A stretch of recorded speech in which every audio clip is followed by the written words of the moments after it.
Welcome back to Full Power Collectibles, and welcome to another deck profile for Chun-Li of Countless Kicks. This is a EDH deck bracket level 3.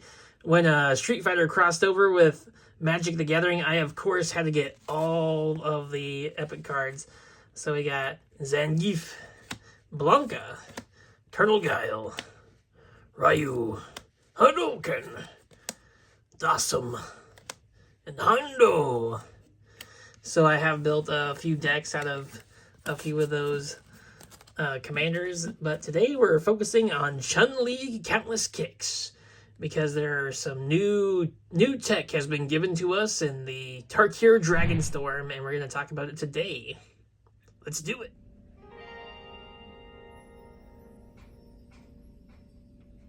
Before we get into the full profile, let's talk about our commander, Chun-Li Countless Kicks.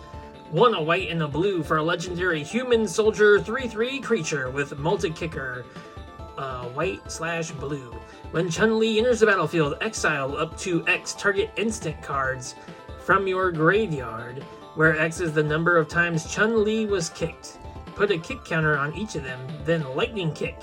Whenever Chun-Li attacks, copy each exiled card you own with a kick counter on it.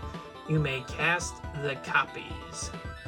So you play Chun-Li, preferably with a multi-kicker, exile instances from your graveyard with kick counters on them. Then when you attack, you copy those and you cast them. So yes, you do have to pay for the copies. They're not free, sadly, but you get to replay instances from your graveyard time after time when you attack with Chun-Li. So let's talk about the profile and get into the creatures of the deck. Also have these awesome Street Fighter sleeves to go along with our Chun-Li deck. But our first creature is our newest addition to the deck. Taigam, the Master Opportunist, is 1 in a blue for a legendary human monk with Flurry. Whenever you cast your second spell each turn, copy it, then exile the spell you cast with 4 time counters on it. If it does not have suspend, it gains suspend. So this new addition to the deck is really good with our commander because it can pretty much act as like a backup commander. If people keep removing your Chun-Li, you got Taigam here. He allows you to suspend your spells and cast them again, which is really good in this deck. So an excellent addition from the newest Tarkir Dragonstorm. Malevolent Hermit is another character. Brawl. Instances and sorceries cost 1 less to cast. Whenever a spell or ability you control counters a spell, you may draw a card. If you do, discard a card. This second part doesn't really come in play in our deck. We don't have a lot of counter spells. It's mainly for our reduction of cost for our instances and sorceries. Monastery Mentor is one of the best creatures, probably the best creature in our deck. It is a human monk 2/2 with prowess. Whenever you cast a non-creature spell, create a 1/1 white monk creature token with prowess. So as you know, we cast a lot of instances and sorceries, especially when our commander attacks. And I got these really cool monk tokens to go along with it with prowess. These are awesome. But yeah, this is a great card in this deck. Pretty much flood the board with prowess monks. Yeah, awesome. Even Mind Sensor slows. If an opponent would search the library, instead the player searches the top 4 cards. The Puppet Stitcher. Whenever you cast an instant or sorcery, create a 2/2 black zombie creature with Decayed. Archmage Emeritus has Magecraft. Whenever you cast or copy an instant or sorcery spell, draw a card. Works great with our commander. We get to draw a bunch of cards. Narumeha Master Wizard is a combo piece in this deck.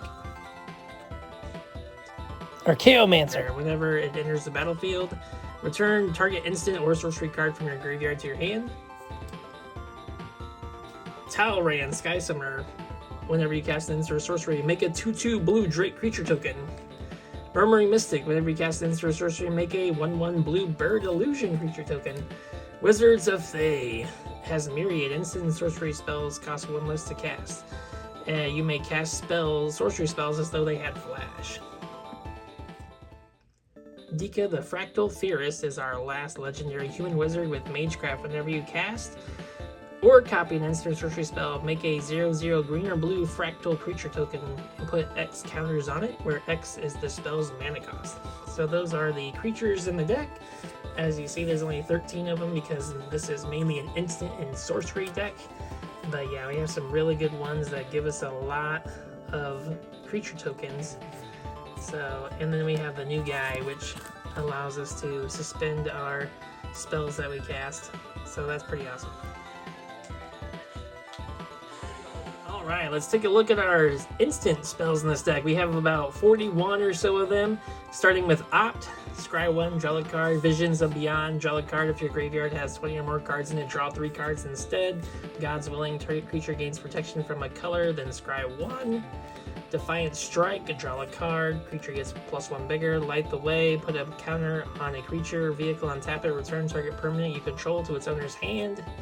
Brainstorm, wow, look at the art on that Brainstorm. Draw 3 cards, put 2 back. Swords to Plowshares, exile target creature.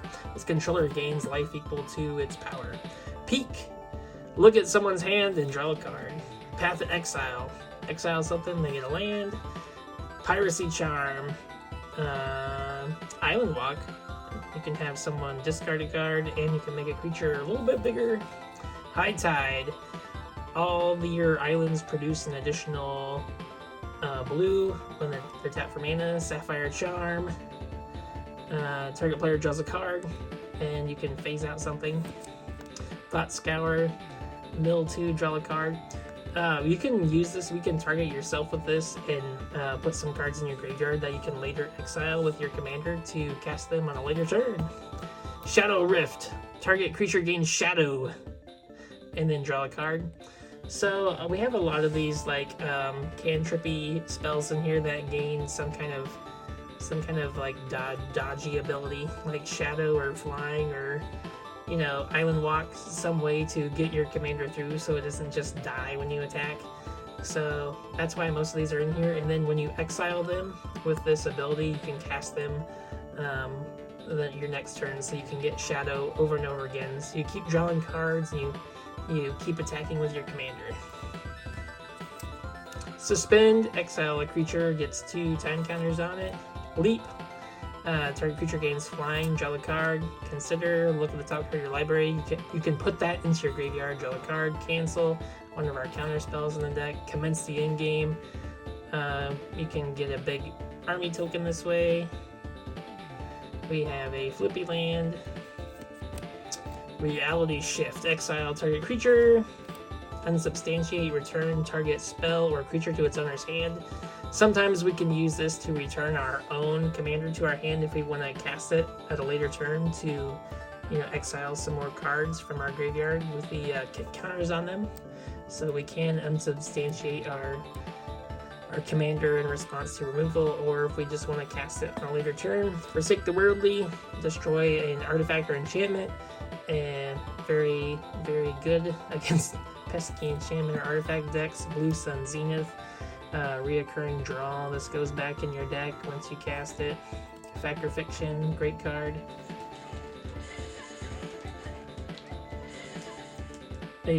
Aura Blast, destroy target enchantment, draw a card. Mystical Confluence, counter target spell unless the controller pays 3, return target creature to another's hand or draw a card. Nexus of Fate, take an extra turn. This shuffles back into the deck so we can keep taking extra turns. Frantic Search, draw 2 cards, discard 2 cards, untap 3 lands, brought back. Choose to up to 2 target permanents that were put in your graveyard this turn, return them to the battlefield tapped. Shelter, target creature you control gains protection from the color of your choice until end of turn, then draw a card. Even the Score, this spell costs 3 blue less to cast. If the opponent has drawn 4 or more cards this turn, draw X cards. Telling Time, look at the top 3 cards of your library, put one of those in your hand, put the rest on the bottom. Radical Idea, draw a card. Jumpstart, you can play it from your graveyard. Dramatic Reversal, combo instant in our deck. Snap, we can return a creature to its owner's hand, untap 2 islands, so we can return our own commander if necessary. We can return it to our own hand. Dig Through Time, Delve. Look at the top 7, put 2 in your hand, rest on the bottom. Counter spell, counter target spell. Brain freeze. This is a fun card to get back from our graveyard over and over again to mill out an opponent. Or if we cast enough instant and sorceries in one turn, we can just mill an opponent that turn. Revitalize, gain 3 life, draw a card. Ghostly Flicker. This is a combo piece with Narumeha. Alright, we have 3 sorceries. Solve the equation. Search your library for an instant or sorcery, reveal it, put it in your hand. Fabricate, search for an artifact, put it in your hand. And then we have a Approach of the Second Sun with the really cool art and undiscernible text here. Is basically a win con in the deck. When you cast this spell, you gain 7 life, then you put this 7th from the top of your deck, and then the next time you cast it, you win the game. So as you may have seen, we draw a lot of cards in this deck. Most of our cantrips are drawing cards, and we just get back to this card really quick and just win the game. Artifacts. We have an Everflowing Chalice. We have a Soul Ring. We have an Arcane Signet. We have an Azorius Signet. And we have a Thought Vessel because we draw so many cards. And then we have an Isochron Scepter, which we can make unlimited mana with. And we have an Aether Flux Reservoir, which if we storm off enough, we can just kill somebody. Alright, enchantments. Reconnaissance.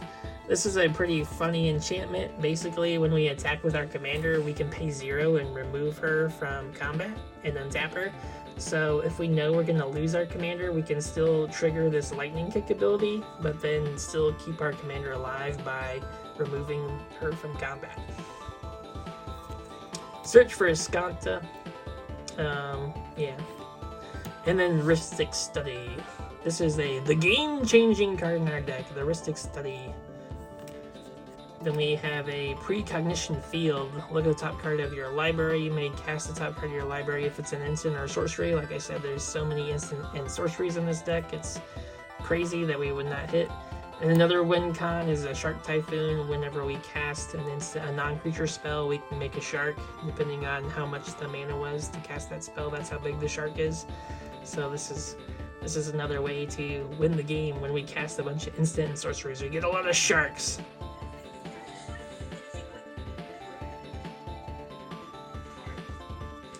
Last but not least, we have the mana base of the deck. We have a Command Tower, Celestial Colonnade, Mirkoko, the Center of the Sea, Reliquary Tower, no maximum hand size, Sun-Scorched Desert combo piece, Glacial Floodplain, Deserted Beach, Port Town, Odawara, the Soaring City, Irrigated Farmland. Then we have some beautiful art for our islands here. We have 10 islands. Oh, beautifully foiled. Then we have 10 of these planes as well. So is the mana base for the deck. So we have, this one's so beautiful. I only have one of these, but yes, I love the theme here with the commander. It goes really well with the aesthetic of the deck. Exactly what I wanted. Yes! Let's talk about game-changing cards in our deck. Rhystic Study is our only game-changing card in our deck. As you see, we have some Straw Hat Pirates here. Very cool proxy. Yeah, check Abyssal Proxies out on Etsy if you're interested in really cool proxies. But yes, this is our only game changer in the deck, which makes our deck a Bracket 3 deck. Now let's talk about the win cons. As I have mentioned before, the Approach of the Second Sun is a pretty much automatic win con in our deck. If you cast this spell twice, you win the game. So the first time you cast it, you gain 7 life, and you put this 7 cards from the top. Then the second time you cast it, you just win the game. So it does cost 7 mana to cast. So it does take a little bit to cast the spell, but yeah, it's a very good win con in any white deck. I highly recommend it.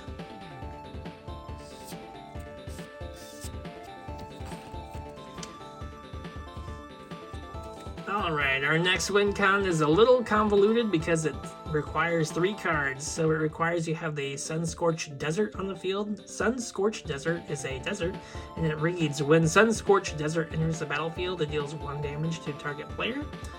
And we have Narumeha here, which is a 4 mana cost legendary human wizard with flash. When Narumeha wizard enters the battlefield, copy target instant or sorcery spell you control. You may choose new targets for the copy. And then our last card in this combo is the Ghostly Flicker. Exile 2 target artifact, creatures, or lands. Very important, it says lands you control. Then return those cards to the battlefield under your control. So you have Sun-Scorched Desert on the battlefield. You cast Ghostly Flicker, targeting the Sun-Scorched Desert. You hold priority, you flash in the Narumeha, and with her ability, you target the Ghostly Flicker. Now, this Ghostly Flicker target will copy the Ghostly Flicker. So you'll put another copy of Ghostly Flicker on the stack, and with that copy, you'll target Narumeha again, and you'll target the Sun-Scorched Desert. And then that process will repeat itself, where Narumeha will keep targeting Ghostly Flicker, the new copies. And then you'll also target the Sun-Scorched Desert because you exile 2 artifact, creatures, or lands. And then when all these copies resolve, you will deal infinite damage to all of your opponents, and they will die. So, like I said, this is a convoluted 3-card combo, but it is fun when you pull it off. We do have ways to search for our Ghostly Flicker in this deck. We don't have any ways to search for our creatures or our lands, but at least we can get one part of the combo from a tutor. But that is the convoluted 3-card Narumeha Sun-Scorched Desert Ghostly Flicker combo. It is our Aetherflux Reservoir. It is a 4-cost artifact. Whenever you cast a spell, you gain 1 life for each spell you've cast this turn. So this, depending on how many spells you cast, you keep gaining more and more life, +1 each spell. Then you may pay 50 life, and Aetherflux Reservoir deals 50 damage to target creature or player. So when you get enough life, you can shoot your opponent for 50 in the face. Last but not least, we have a Isochron Scepter Dramatic Reversal.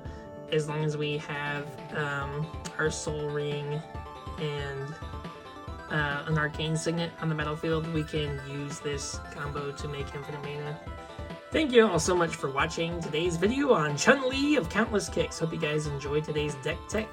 Let me know in the comments below if you want to see any more Street Fighter deck techs. Zangief is really fun. I really like this deck. He's my favorite Street Fighter character. Zangief is. He is so hilarious. And then I have a couple more decks from Street Fighter. If you guys would like to see those, let me know in the comments below. Until next time, don't forget to like, comment, and subscribe. Adios. For the full list, check out the Moxfield link in the description.